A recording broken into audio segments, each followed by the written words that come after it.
Hey. We did it. We're back. We survived the Y2K after 24 years from Y2K. We survived the new year, the week back for, kids going back to school, you having to go back to work. And yeah, we did it. Episode 40. We did.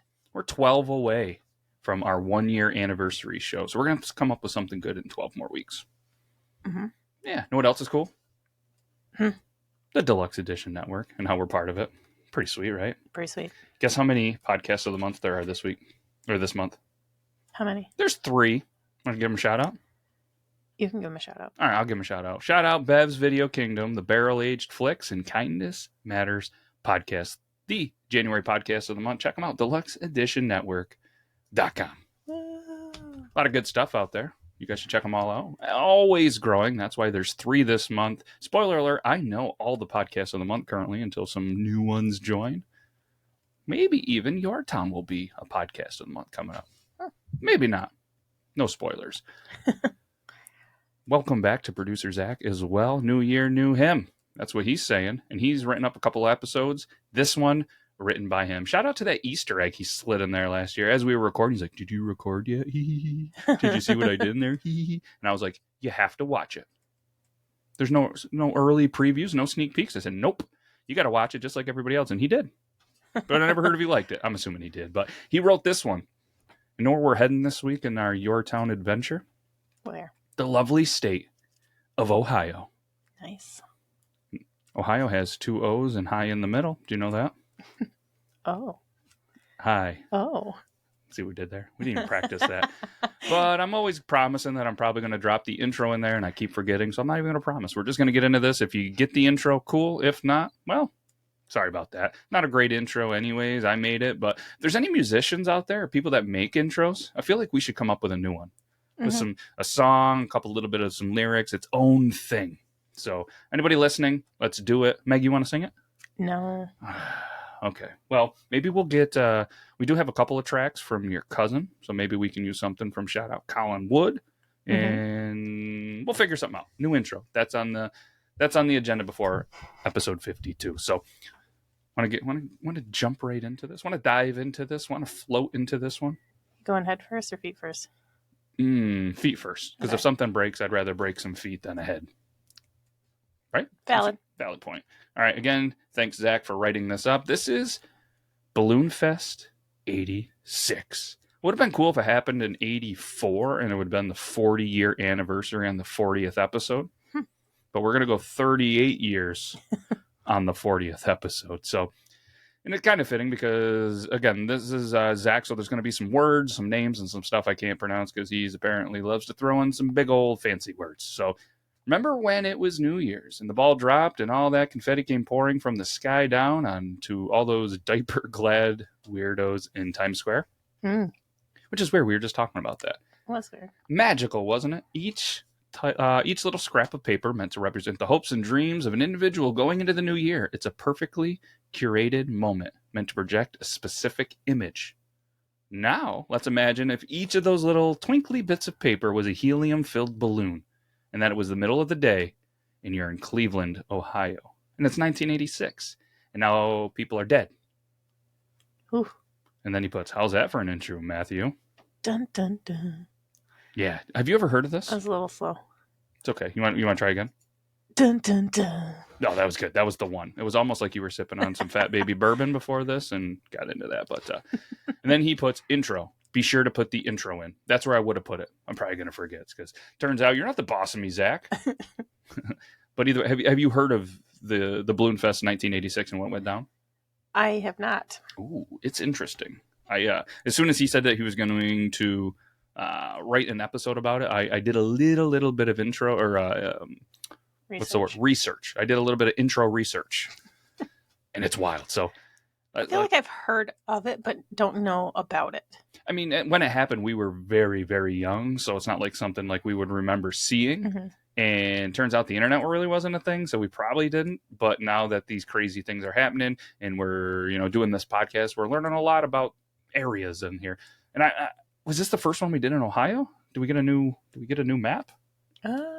I'm I not don't know. sure. Maybe I should head over to yourtown.com. Again, that's yourtown.com. And right on the homepage, there's a map of everyone that we've done. And no, we have done one in Ohio. So this is the second one in Ohio. We've also done, for anybody that wants to know, ton in New York, obviously, where we are from.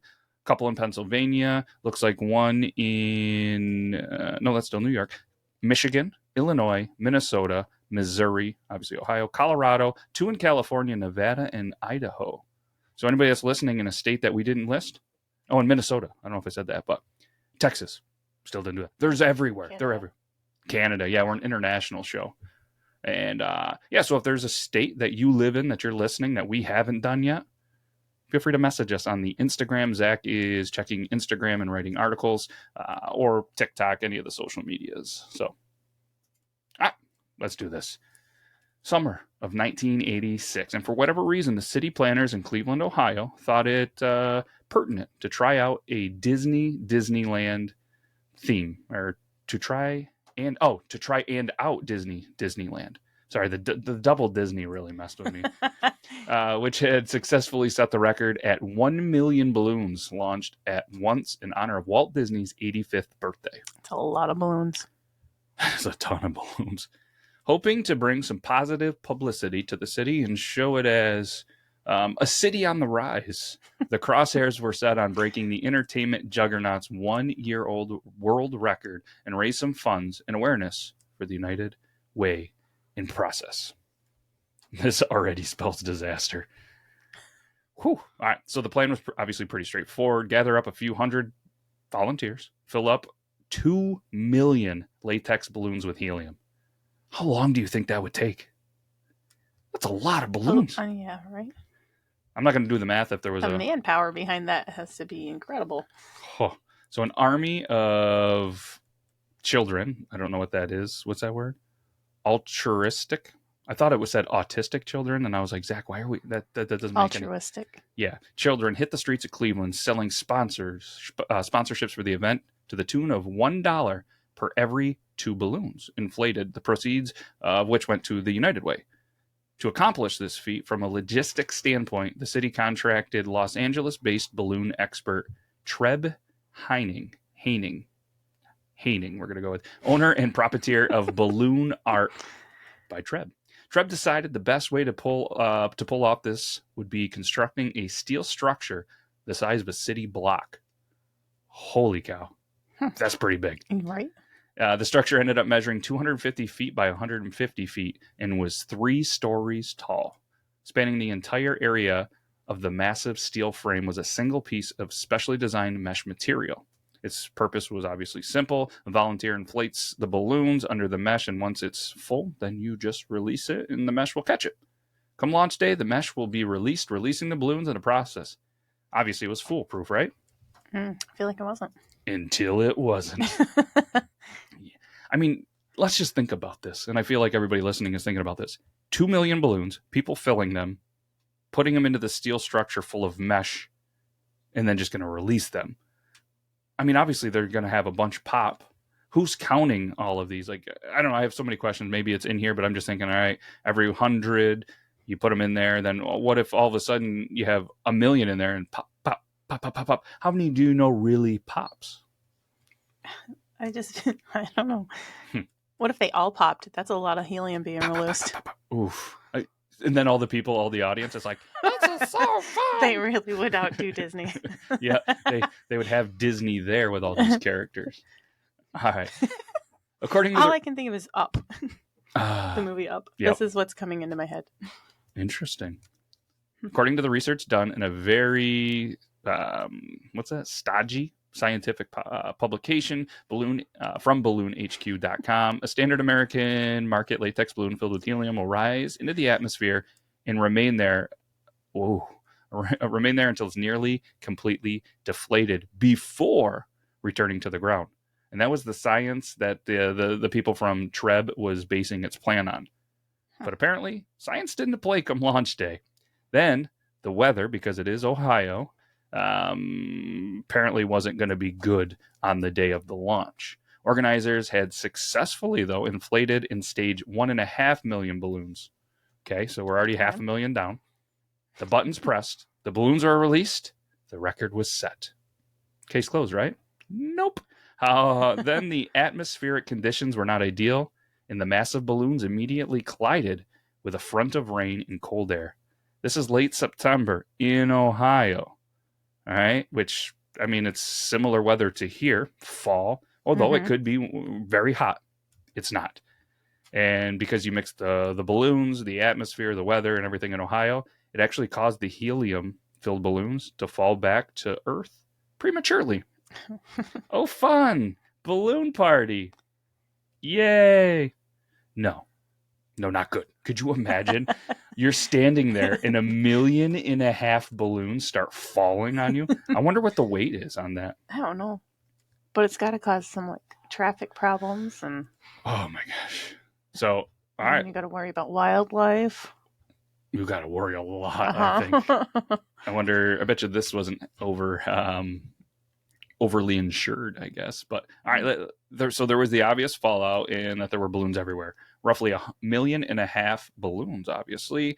But as boots on the ground began to realize having 1.5 million helium-filled balloons on the ground quickly became an emergency situation. All around the area, major roadways, local streets were forced to a grinding halt as tidal waves of balloons obstructed traffic. Eventually, Burke Lakefront Airport actually had to shut down the entire runway for half an hour while emergency responders cleared it. Thousands and thousands of balloons. As time went on, motorists tried to push through the cloud of balloons only to violently collide with other motorists. Fences, signs, barriers, visibility is just terrible. There's just a cloud of balloons. It's like a blizzard of balloons. A blizzard of balloons. That's what they should have called it.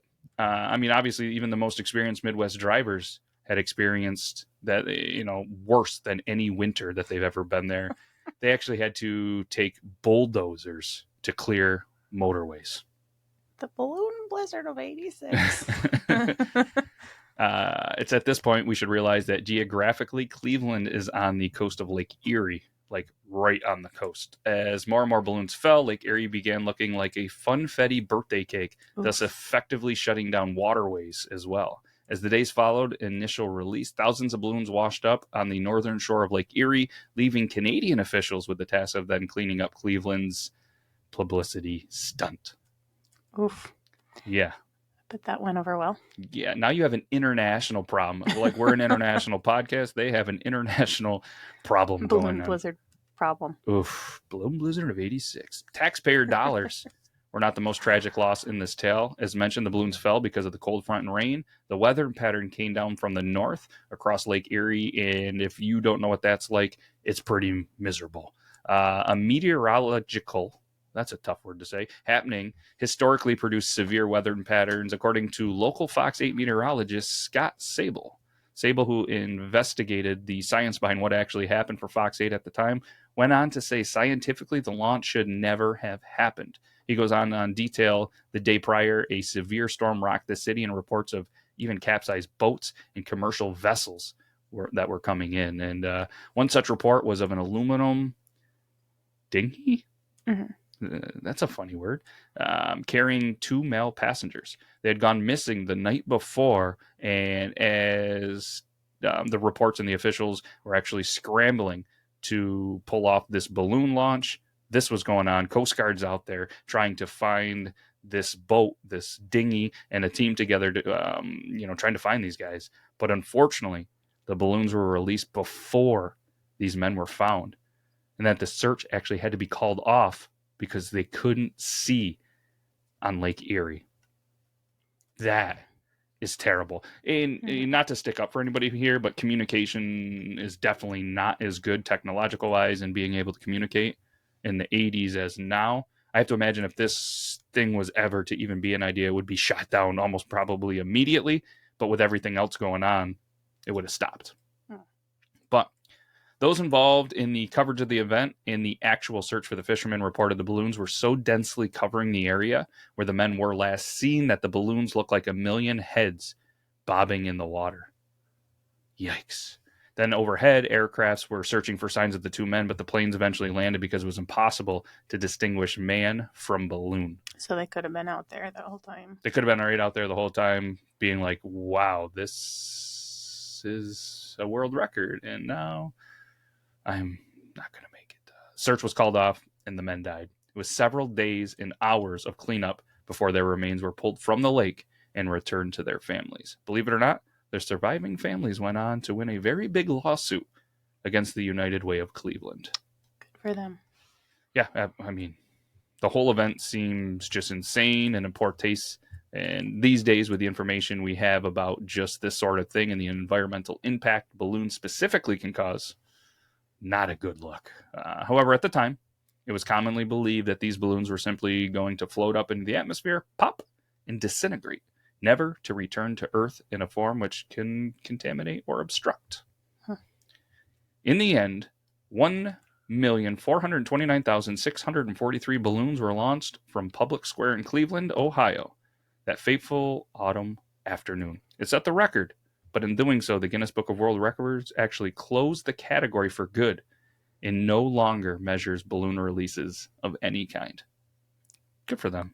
Good for them. Yep. The path to hell is said to be paved with good intentions, but for Cleveland in the 80s, it was paved with balloons.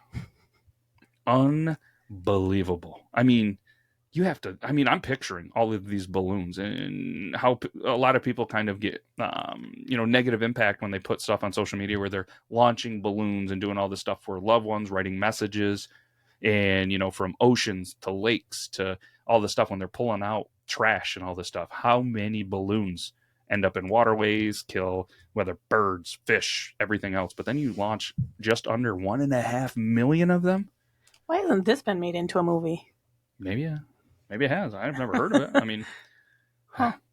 Yeah. I was trying to think of a balloon popping joke in there to kind of throw in there as something funny. Why it didn't, like Blockbuster, but nothing comes to mind. So we're going to move on from that. Just didn't pop. Just didn't pop.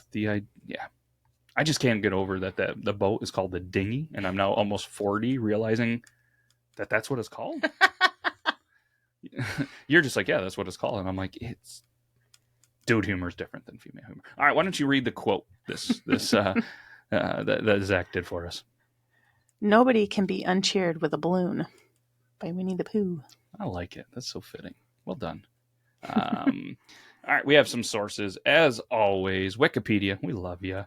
Blog.cleveland.com, HuffPost.com, BalloonHQ.com, and Fox8.com. That's all we got for you, Zach. Love it. This is a cool story. And, there might not be... Well, actually, Cleveland is doing really good in football. I was going to say there might not be any exciting news in sports or anything like that in the Cleveland area, but Cleveland Browns going to the Super Bowl, they think. So, yeah, I had never heard of this story.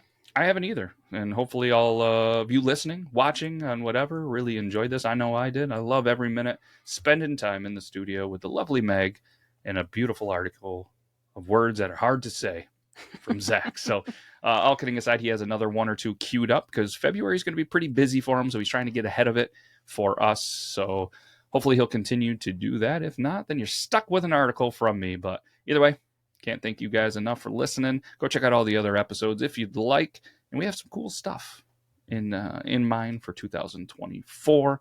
Super excited about it. And as always, if you have an article, you have a story, just give us the premise of it. And myself or Zach will write something up. And I really want to hit all 50 states. It's going to be tough to do, obviously, in 1 year, doing one episode a week. But it would be pretty cool to continually check it out. If not, you're going to get some stuff from us. And we have a cool article, like I said, already coming up next week. I'm excited to share. So, have we had any that kind of cross states? I believe we had the one that was Michigan and here, which was the Fender guitar. Oh, yeah. I spent some time here, was in Michigan. That was there. There's a couple that I think hit a couple states. And Y2K covered the entire world, so that one doesn't really count. Right. There was a lot of stuff from there. But I know we've had a lot of stories where people are running from the law. True. And I wondered if it covered multiple states. Yeah, good question. I don't believe, but doesn't mean that we can't. So yeah, let's get those articles in. Let's get those stories because we want to cover your town, your stories. Stories of small town areas is really what I love to hear because not a lot of people hear about them. That hence most of the stuff that is around this area that not only is fun to research, but fun just, for people to have relatable stuff. And, we keep pushing these out locally. We might even be featured on North Country Now sometime, which would be pretty cool. So, all right, that's all we got. You got anything else? I got nothing else. All right, that was fun. That's a wrap, as they say in the biz. See you guys next week. Thanks for listening. We Zach appreciate says it. toodles. Oh, and Zach says toodles. All right, take care, everybody. Bye.